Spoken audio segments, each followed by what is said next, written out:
Some nagging questions are easier to answer than others. Those, did I pay the cable bill? What's the new guy's name again? Let me Google that for you questions. Others are not so easy.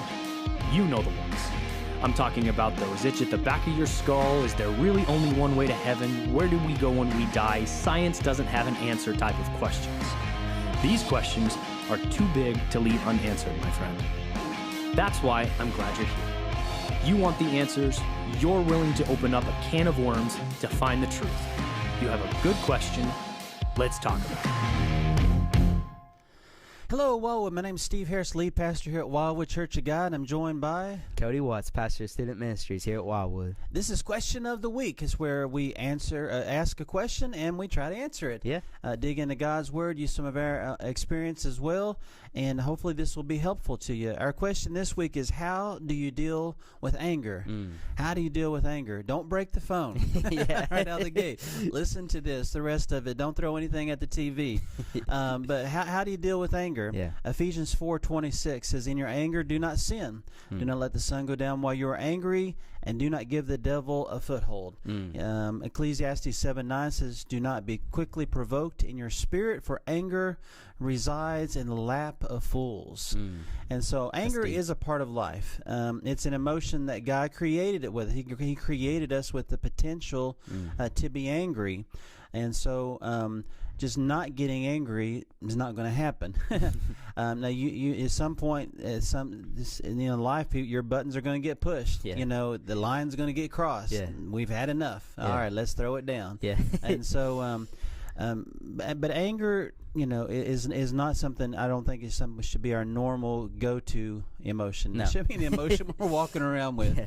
And you probably know people, don't name them, Yeah. but it's like these angry people. All right, here we go. Explain it. But just anger is not, again, the emotion I think we want to wake up with, go to Yeah. bed with, Yeah. live the day with, Yeah. Yeah. But it is a part of us. Yeah. And so how do you deal with it when it comes up? And Proverbs 29:22 says, an angry man stirs up dissension, and a hot-tempered one commits many sins.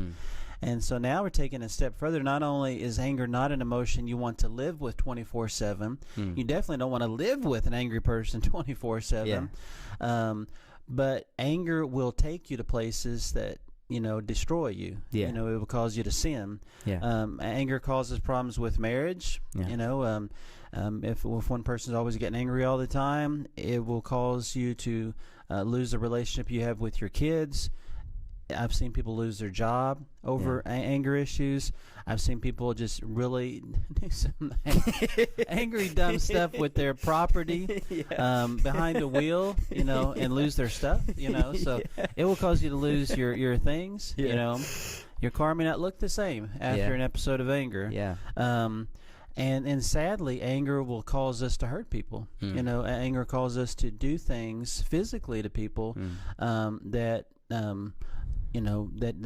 we can't take back. They can't be fixed. If you're like, man, well, chill out. I'm not that kind of anger person. Just even low level anger, being just mad at everybody all the time, will cause you to have stress and mess with you physically. And I know some people push back at this point. They just tuned in. They're like, man, this is stupid, because they're like, anger is the only way I get anything done. Anger, I don't want to deal with it. I want more of it. I tuned in for how to have more anger, because some people have found anger works for them. It's like when they get angry, when the coach get angry, the team responds. Some people in their marriage relationships says, hey, the person never listens to me. I start throwing stuff across the hall, in the kitchen. I start screaming. All of a sudden, they get off the couch. They start doing stuff. All of a sudden, my kids never listen to me until I get angry, until I get yelling and screaming. But when I start yelling and screaming, all of a sudden now my kids doing what I ask them to do. Anger is the only thing that works. And so I think some people have come to that conclusion that anger is the one thing that works for them. Yeah. And I would say just because anger can be effective does not mean it's healthy. I think you're exactly right. I think there's people who are very successful driven by anger. I mean, I always go to sports a lot of times, but I think of athletes who just off of anger were just like driven, and they succeeded and did excellent things, but that doesn't mean that they were a healthy person, or that that's a healthy mindset, or that when that sport ends or whatever, because it's very easy to say, oh, well, that's just in that sport. But let's be honest, that it usually doesn't stay contained. Not that it's good even within that, but it usually doesn't stay contained to that, and it's not a healthy way to live. Right. I think you pick the topic, pick the area of life. I've seen sports. Yeah, anger seems to, in the short run, works, but I've never seen anger, even in sports, work in the long run. Yeah. If a coach is just angry all the time, eventually you don't want to be on that team anymore. Even if you are winning in the short term some games. Yeah. After a while, you just like, I don't want to play anymore. This was a game. This is not fun anymore. Yeah. Yeah. And in marriage or raising our kids, anger, I will give you, in the short run, has some success. Yeah. But in the long run, in marriage, if you are married to an angry human, that usually ends up in divorce. Yeah. And it can lead to a feeling, I think, for the other person, the person receiving the anger all the time, almost to just kind of a hopelessness as far as that as far as that relationship goes.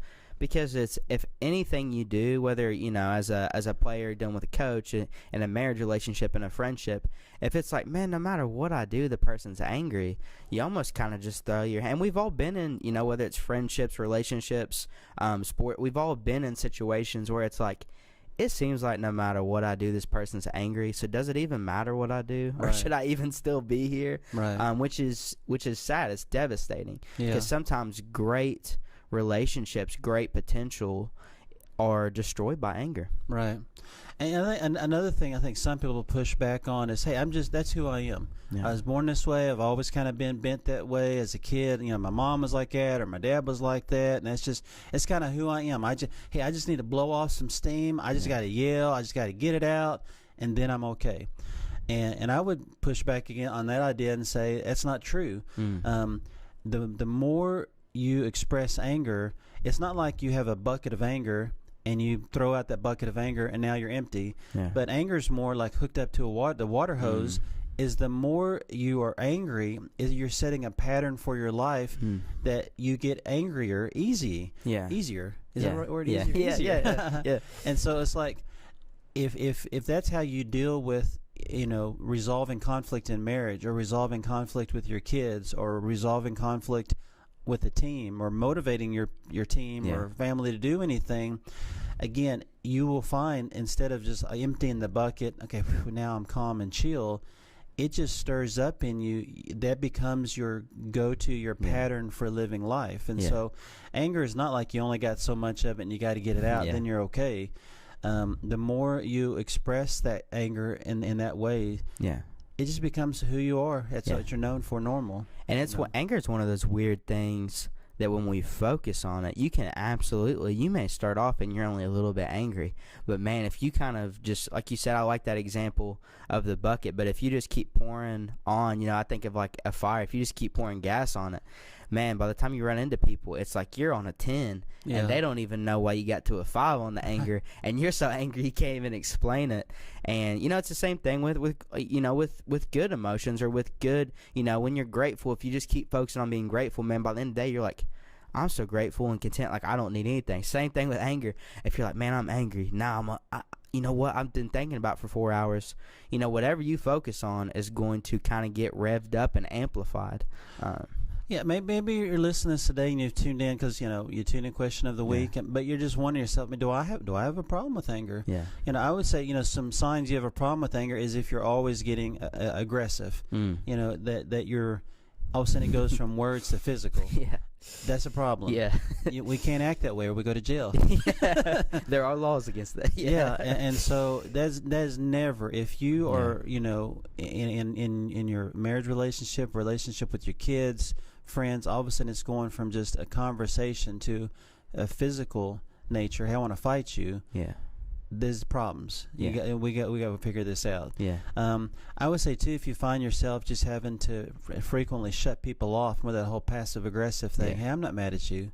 And everybody in the room knows, you're mad. Is again, you have a problem with that because you're not dealing with stuff, or if you stay angry for days, like it's not just that ball game, but you find yourself, the ball game was 3 days ago and you're still just hot over it. Okay, maybe we got some problems here. And so I'm laughing as you say that because I know like people in my life that sometimes you'll talk to them and it's like, man, I get it. That was upsetting. And then you see them 3 days later, it's like, have you done anything? Like they're at that same level. You're like, have you slept in the last 3 days? Like you still see them. But and I think another thing too, if you're always on the edge of like, if you're always one thing away from happening, which here's the thing. We could be cool as a cucumber right now. Like right now, I mean, we're both, and there could be something that is like, man, our main trigger happens. You get mad. I'm not saying that. I'm saying if you were like, and I'm just laughing, and I'm not trying to laugh, but there are people that it's like they are always on the edge. Yeah. And if it's anything, right, if one thing goes and it's like they are, my family has a phrase that we'll say to each other, like if one of us is angry, say, man, I feel like I've been walking on eggshells all day. And just that kind of like that old saying of, I feel like if I do one thing, if I say or do, and man, listen, if you love, if it's a friendship, a family relationship, whatever, romantic relationship, if you love that person, man, it is not fun to walk on eggshells all the time. Right. So. Because anger is not working, right? You may feel like anger's that one person may think, well, anger's working, but it's not working. Everybody, like you said, is walking on eggshells. Yeah. They're compensating, for your attitude. Yeah. And so again, I would just, if anybody that thinks anger is a good thing, and I know there's plenty of people that do, because they've seen some short-term success with it. People finally, got up and did something. Yeah. People finally, listen. So I totally get it. But in the short term, anger has some benefits. Mm-hmm. I'll give you that. But in the long term, I have never seen anger bring about a healthy marriage, a healthy relationship with kids, or even a healthy friendship. Yeah. People in my life that are consistently angry, if we can't figure this out, usually you just end up, you don't invite them over, you don't want to be around them, you don't hang with them anymore. Yeah. And it's sad too, because sometimes people will look around and they're like, what happened? Like, why doesn't, just like you said, and that's the sad thing, because anger is destructive. It's destructive not just to the people that you're around, but it's destructive internally within yourself. Yeah. And people might say, well, like you said, that's how I get fueled, but man, that takes a toll. If you're just always angry, you're going to be, you might not realize how exhausted you are, because it is to be consistently angry is exhausting. It's anger is a thing that, man, you got to get kind of riled up, and you're like it's exhausting. Like you don't, and as somebody who's, who has had, seasons in my life where I've just been angry and stuff, man, it's exhausting. You don't want to live like that, and Jesus don't want you to live like that. Right. So we've cast anger, and Scripture's cast anger in not such a good light, but it is an emotion that God created us with. So why did He do that for? Is anger ever helpful? Is anger ever good? And I found a few places in Scripture. Again, there's not a lot of positive press on anger. But even Jesus, we have a couple examples in Mark chapter 3, verse 1. It says, another time Jesus went into the synagogue, and a man with a shriveled... Well, that's another one. Sorry, wrong flipping tables. I got the wrong one. You flipping tables. That's a good one. But this time was a man with shriveled hand was there, and some were looking for a reason to accuse Jesus, so they watched him closely to see if he would heal on the Sabbath. Jesus said to the man with the shriveled hand, stand up in front of everyone. Then Jesus asked him, which is lawful on the Sabbath, to do good or to do evil, to save life or to kill? But they remained silent. He looked at them, and in anger and deeply distressed at their stubborn hearts, said to the man, stretch out your hand. He stretched it out, and the hand was completely restored. Then the Pharisees went out and began to plot with the Herodians how they might kill Jesus. So there in verse 5, we see that he looked at them in anger and deeply distressed at their stubborn hearts. So Jesus, these guys were being stubborn about the Sabbath, and this was an ongoing thing in the New Testament. It was created as a good thing. In the Old Testament, it was their Saturday. It was given to them as a time of rest. Hey, you're not slaves in Egypt anymore. You're not robots. God's created you, and rest is a helpful thing, a good thing.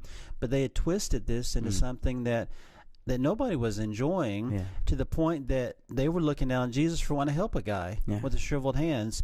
And so he was just getting upset. It was taking him a while to get there. But we see there that it was helpful, I believe, because it moved him to heal the guy. He didn't go after the Herodians, directly, but that anger moved him to do something helpful and good. Let's heal the guy that needs some help. Yeah. And I think it unrighteously would have been if Jesus went after the Herodians and started, I don't know, fighting them or something like that. But that's not what they did. Again, their response in unrighteous anger is in verse 6 there, how are they going to kill Jesus? Yeah.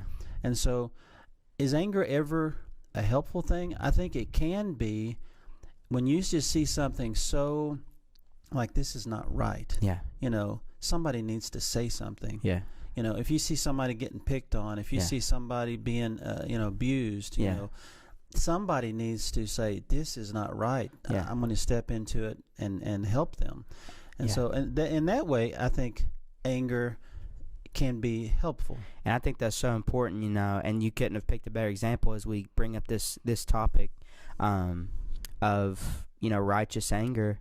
Jesus is the perfect example of he was righteously angry at those Pharisees. I think, you know, and another time when he calls them a brood of vipers. I mean, that some of y'all hear that. It's kind of like, it's an old school diss, like an old school term. Like somebody calls you a brood of vipers today, you're like, I don't even know what that. Yeah. But I mean, he was literally, you know, letting the Pharisees know he was angry when that happened. I think, you know, in the Garden of Gethsemane, you know, before Jesus goes to the cross, he asked his best friends to stay up and pray for him. And he gets mad. Now, like you said, Jesus had righteous anger. He didn't destroy them. In fact, he did the opposite even after, and that wasn't anywhere close to the worst thing they would do. His disciples, you know, most of them would abandon him. But he's like, guys, you couldn't even stay up. He asked them to stay up and pray, and he's like, you couldn't even. He's mad at that point. Right. He's like, guys, I asked you to do one thing. I'm literally going to go to a cross, take on the sin of all of the world, and die not just for the whole world, but for you all. I'm literally going to die for you, and you can't even stay awake to pray with me. Yeah, and he's mad at that. But then you have that perfect example of righteous anger where he's like, and what am I going to do with that? I'm going to still do the right thing. I'm going to still go to the cross. You know, I'm sure when he was getting arrested that it was like, and I'm sure when he was being taunted and tortured that Jesus probably had some, you know, some frustration. Well, he was, you know, completely human, so he had that anger and frustration. But even when Peter goes to cut the ear off, he's like, nope, that's not unrighteous anger, and he's literally, you know, righting that wrong right there in that moment, saying, Peter, that's unrighteous. Let's put his ear back on the guard. So right. So anger is something that God's created with us, but how do we deal with that in a way, you know, that is good, that's godly, that's helpful? Yeah. So let's answer the question. How do we deal with anger? You know, I think, you know, for me, I said the first part was just recognize anger is never the starting point. Something else is always producing the anger. Amen. So what comes before the anger? If you could figure that out, you know, then you're going to go a long way to that destructive anger, you know, to dealing with it, because something happened before that, and then boom, here comes the anger.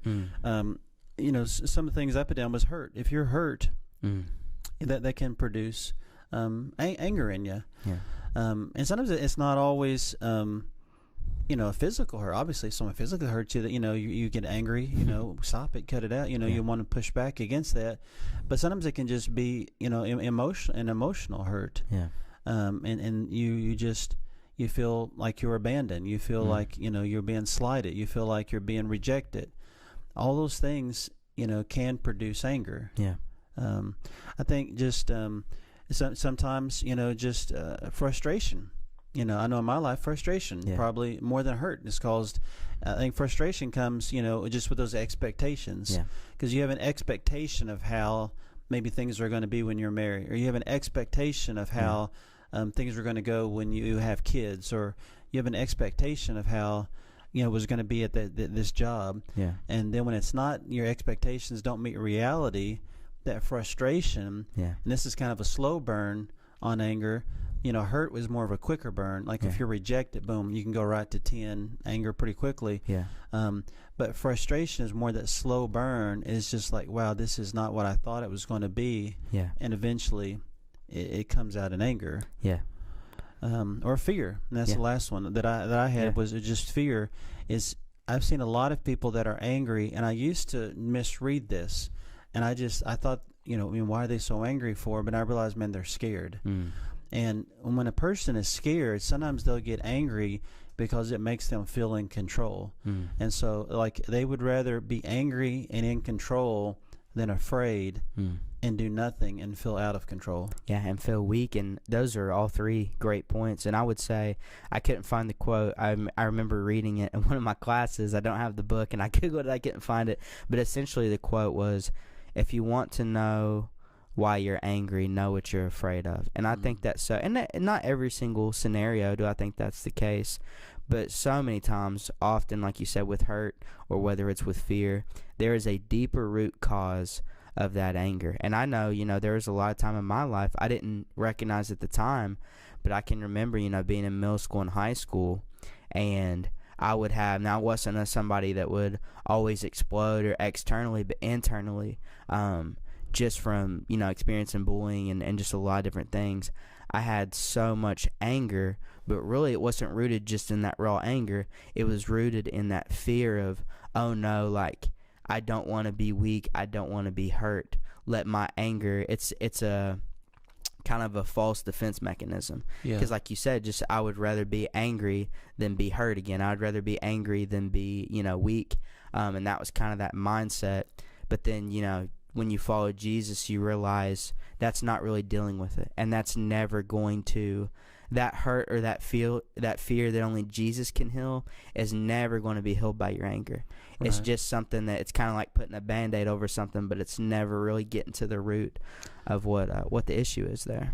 Yeah, so the first thing in dealing with anger is just recognize where it's coming from. Yeah. And again, I think sometimes, just because we don't like, none of us like when somebody's angry with us. Yeah. If we're the one somebody's being angry at, try to help them to see, what's going on. Yeah. Don't take it so personal, which is really, really hard. Yeah.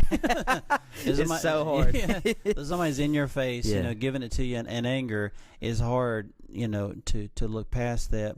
But again, it's for a lot of people, anger is I see this a lot in teenagers. They would rather be angry than have the emotion that they really need to have. And so sometimes there's some really sad stuff going on behind the scenes, but it scares them to death to deal with that emotion, so they just get angry. Yeah, and I've seen that with teens too. It's like they're getting ready to like tear up or something, and I just kind of let people experience how they experience it. But then it's like they almost get mad and they're like, no. Yeah. So I'm like, it's okay, like you're a human. And I think it's so important when you say recognize too, to recognize your own triggers. Like, what are things that I wore my jaws, y'all can see, it's like that would trigger me to like get to land. It's my jaw shark shirt, because me and my mom have an inside joke from a movie we saw, and the guy says, the angry sharks are swimming. It's kind of like that idea of, oh no, this thing that makes me mad, those anger sharks. It's like, what is that trigger that, man, if I put myself in that situation, no matter how mature I am in Christ, sometimes maturity is saying, I know I need to stay away from that situation, because I recognize that if I'm, 9 out of 10 places I'm good, that one place is just like, not to say I can never go there and not be angry, but I know that's going to make me angry if I go there. Right. And that kind of leads me, my second thought, after you recognize, what's going on underneath the surface, then restrain it at first. Yeah. Which, again, really, really hard to do. But sometimes that restraining it is just what you said there, is not going to a certain place that's going to set it off. Removing yourself, sometimes just saying, hey, I'm going to shut up and I'm going to take a walk, 10 minutes, we'll finish this conversation, is remove yourself for a few minutes. Give yourself, James 1:19 says, my dear brothers and sisters, take notice, everyone should be quick to listen, slow to speak, and slow to become angry, because human anger does not produce the righteousness that God desires. So again, that's all about timing there. It says, be quick to listen, but slow to speak, slow to become angry. You may eventually get to anger, but again, we need not to go 0 to 10, really quick. Yeah. Proverbs 29:11 says, fools give full vent to their rage, but the wise bring calm in the end. Proverbs 16:32 says, better a patient person than a warrior, one with self-control than the one who takes a city. And so, I'm not perfect in doing this. I'm preaching to myself. But when I am angry, I don't know how many times I've been so thankful that I've been able to say, God help me just to shut up because I wanted to say something. Yeah. But then looking back, either, I realized saying something would have made it worse, kind of like you're saying, I would have been pouring gasoline on a fire, just blowing it up. Or there's been equally as many times as I thought I saw the situation clearly. That's why I got mad, only to find out later on, like, wow, I didn't have the facts. And if I had gotten angry, I would have made a fool of myself because they would have corrected me publicly, sometimes, and I'd have been like, oh, man, I got to eat those words. Yeah. And so, anger has a way of blinding you, and you don't see. So when you restrain yourself at first, you're giving yourself a chance to gain some clarity on the situation, just to calm down yourself, like evaluate, what's going on, why am I so mad at this? Yeah. Again, all of this is easier said than done. Oh, goodness. Goodness. Yeah. It's not like we're going to pull out the book and say, hang on, step one is, but again, if we can tuck some of these things away and just recognize, like, man, when I feel that emotion of anger welling up, I've got to figure out, how do I hit pause? Yeah. Whether that's walking away, stepping away for a moment, just shutting up for a moment. How in the world I got to hit pause? Yeah. Simple to hear and understand, very difficult to do. I completely agree. I would add one more, and I loved your list. I absolutely believe, whether it's hurt or it's fear. And I would also say pride is a big one. Yeah. I was, what we talked when we were talking last week, and we said how you don't want to, like, quote unquote, lose by apologizing first.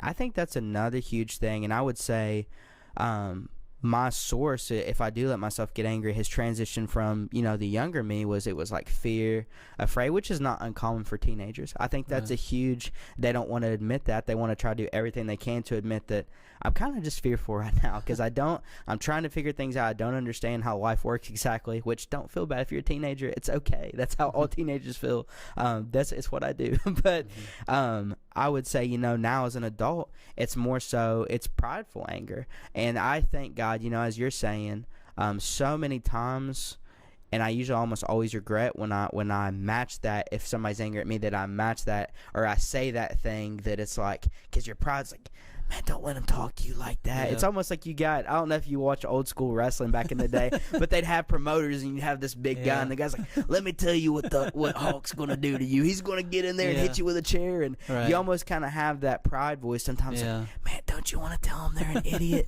Don't you want to tell them they're wrong? Right. Don't you want to? But I thank God, because I think so many times that I just kind of, in metaphorically, like, I'll just take the loss. I'll be the one. It's okay. I'll take it. But sometimes that will keep that door open, that if you would have said that mean or angry, which I've also been the person, unfortunately, tons of times that I've said the mean or angry thing. But when you don't do that, you sometimes leave that door open that, man, that relationship may have never been the same. If I would have said that thing, that real hurtful, because they were trying to hurt me, and if I would have said it back, and you allow the door to stay open for that person to come back through and say, I am so sorry. Where sometimes we say things and they may forgive you, but you may, close the door that relationship may never be the same if you kind of follow through on that. Oh, you hurt me, and again, I'm not saying, and I thank God I'm not as bad, and I don't do it nearly as frequently as I used to, but to try to be like, you hurt me, oh, let me try to hurt you, and it's this weird competition of, let's see if I can be more devastating, and nobody wants to be in that kind of, it's not fun. Right. And I think anger, I totally get why in the moment, at times, when we get angry, but instead of letting anger, I think anger can kind of shine a spotlight on to, like, because you usually don't get angry about stuff you don't care about. Like, why do coaches get angry so easy? They kind of know, because they want to win the game. Yeah. And sometimes that causes them to go over the edge, and we've seen coaches do stuff like, "Hey, it is a game." But in a moment in a game, I know I've coached before, and I recognize, like, well, I didn't prepare the athletes the way that I need it, so I could right here in the middle of the game just give it to them and try to catch up, make up for lost time, or I could take note of this and say, you know what, when we get back to practice, that's where we're going to hit it hard and try to set them up for success. But the best thing I can do right now is, okay, I'm angry because, we're not running the play, or maybe we're not covering, on defense the way we should. but I can't fix it here in the moment of the game. The best I can do is roll with the team I got for this game, encourage, and then make some small adjustments. But then back in practice, we're going to work on that defense. That's all we're going to do. The next practice is work on defense. Yeah. So you can't, and I would say in marriage, again, there's some people, they would have a hard time making me angry. Yeah. Just because I don't care. Like, say whatever you want. I don't even know you're like that person in traffic, and that's something too. Like, used to, even if somebody yell at me in traffic and honk, but now it's like, sorry. I'm sorry you hate me. Like, road rage is not a bad one for me. I've gotten better. It's just like, I'm sorry you don't know me and already hate me. Like, that's right. I did not mean to. But in marriage, if you find yourself constantly getting angry over something, maybe let that be a moment to say, like, wow, I could just blow up right now because that's the way I feel. Yeah.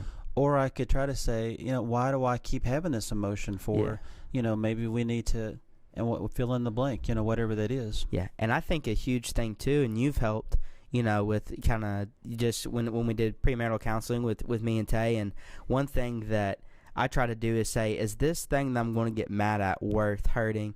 Because as silly as it is, and I'm just going to throw this out, something that's helped me, is I will literally, whether it's, like you said, marriage relationship, or maybe just family or friends or whoever, I will literally just say out loud sometimes, like, this is such a silly example, but it's just one that we did. Me and Taylor were writing a card for somebody, and I went to go do something. She was writing the card, and I got back. She's like, "Oh, you're not going to like it." And I was like, "What?" She's like, "I smeared everything you wrote." And it was an accident. Like, she would never, and I'm usually the one to smear the like, I'm usually the one to do that. And I literally, in that moment, I just said, I said out loud, I was like, I love Taylor. I'm not going to let this card get me. Because I felt, you talk about the anger shark. Like, I felt the anger sharks. I was like, I'm not going to let this is silly. And I kind of just was able to breathe and just realize, put that in perspective at that moment. Because sometimes, like you said, with marriage, with friendships, with whatever, there are things when you step back the next day, you're like, what? Who even cared? Right. So I asked them to get fries instead of onion rings, and they got onion rings. Am I going to let that ruin my day? But people, if we're being honest, we can be, and as somebody who can be petty, we can be petty and let the silliest. And I looked at it, I was like, I don't care if I have to buy 100 of these cards again. Like, Taylor means way more. And I also think, man, how many times has she forgiven me when I've messed up stuff, when I've went the complete wrong direction. We're supposed to drive somewhere, and I was like, I don't need the GPS. I know the way to go. Right. We're 30 minutes out of the way, and she's like, I still love you. And I'm like, thank you. No, I think that's a great thought. Is trying, pride. People that stay stuck on angry, they do think the world revolves around them. And most people realize, well, the world doesn't. I'm part of the world, but it doesn't revolve around me. And at moments I get angry. Totally get that. So after you've hit the pause button, you're trying to figure out, then I would say I use the words resolve and release. And by resolve, I mean, don't just stuff it down and ignore it. I mean, if there's something, if you need to have a conversation, like Ephesians 4:26, we read earlier, in your anger, do not sin, do not let the sun go down while you're still angry. And so sometimes I've used the phrase, if you can let it go, that's always a better thing. And if you can, in love, overlook it, let it go. They didn't say it right. Like I said, didn't get the order right. Okay, there's plenty of times I've not gotten mad at the restaurant, the waiter, and I've just let it go. But if I honestly cannot let it go, then say something, right? Then go get it. So let it go or go get it. So sometimes that resolve means having the conversation, talking with somebody, and then not yelling at them. Listen to them, making sure they understand. Forgive them for what's going on, but try to not let anger carry over to the next day. I think that's the main thing in this verse, is getting at. Don't let the sun go down.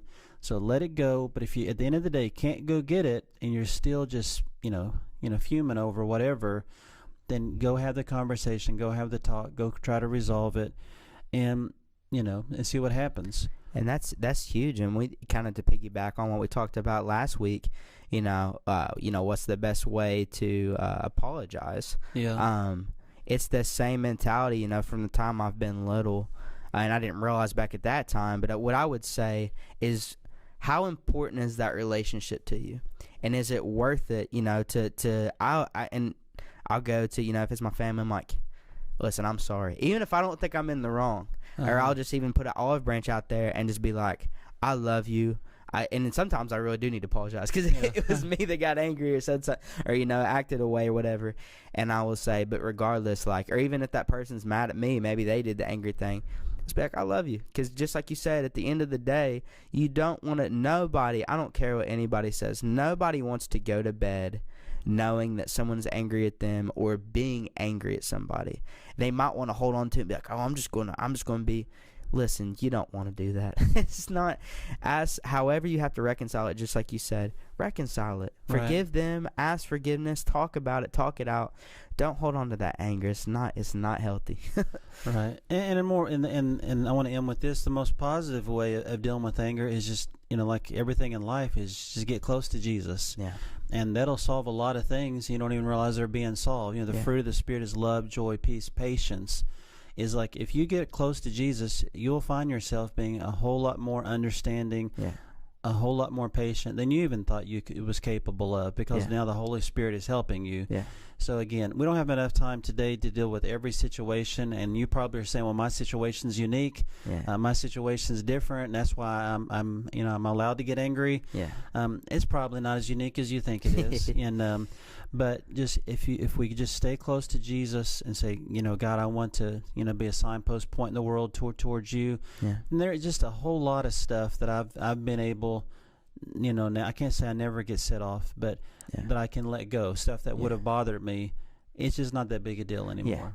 And your life, just like you said, it's going to be so much better if you can learn to deal with, like you said. And I'm the same way. I have things that still set me off, but the more things that you can learn to let just kind of roll, and through grace, the same grace that Jesus has shown you, to show grace and just kind of mercy and be like, you know what, I'm not going to. Not that there's never righteous anger, and we talked about that, but as much as possible, with relationally, to just be like, you know what, I can let that go. It's going to make you so much just life better.